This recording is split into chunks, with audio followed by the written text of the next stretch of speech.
ဒီပုံစံတိုင်းအပြောချနေမှာဆိုရင်မမီကိုဘယ်တော့မှပြန်ရမှာလဲ ကိုမကြီး ဟဲ့ ဒီနေ့အပြင်သွားရ အပြင်သွားဖို့ ဒီနေ့လာစားထွက်တယ်ဆိုတော့အပြင်မှာမုတ်သွားစားမယ်ရှုပ်ပင်ထွက်မယ်ပြီးတော့လေးကြီးလေးပါလေးခင်နေပါကြမယ်နော်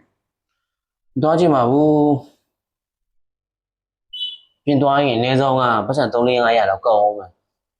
ဒီပတ်စံ3-500ကိုသူစားစိတ်နဲ့ထည့်လိုက်ရင်10-15ရက်စာလောက်ရတယ် ရှင်းကိုပြောလိုက်ရင်အဲ့ဒီအတိုင်းကြီးပဲတရက်လာလဲအခန်းထဲမှာ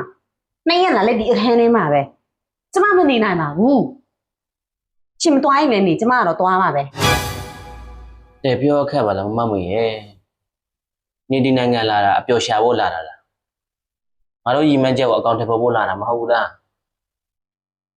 မွာကြီးမှာကြံခဲ့တဲ့သားတွေသမီးတွေနဲ့ဒီအမြန်ဆုံးနီးကျင်လာပြီအမြန်ဆုံးတွေ့ကျင်လာပြီဆိုဒီပုံစံတိုင်းအပျော်ရှာနေမှာဆိုရင်မမီကိုဘယ်တော့မှပြန်ရမှာလဲ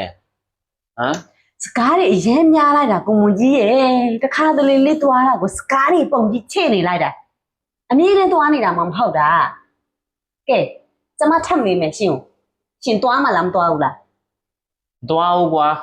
သဘောပဲရှင်မသွားရင်လေကျမသွားမယ်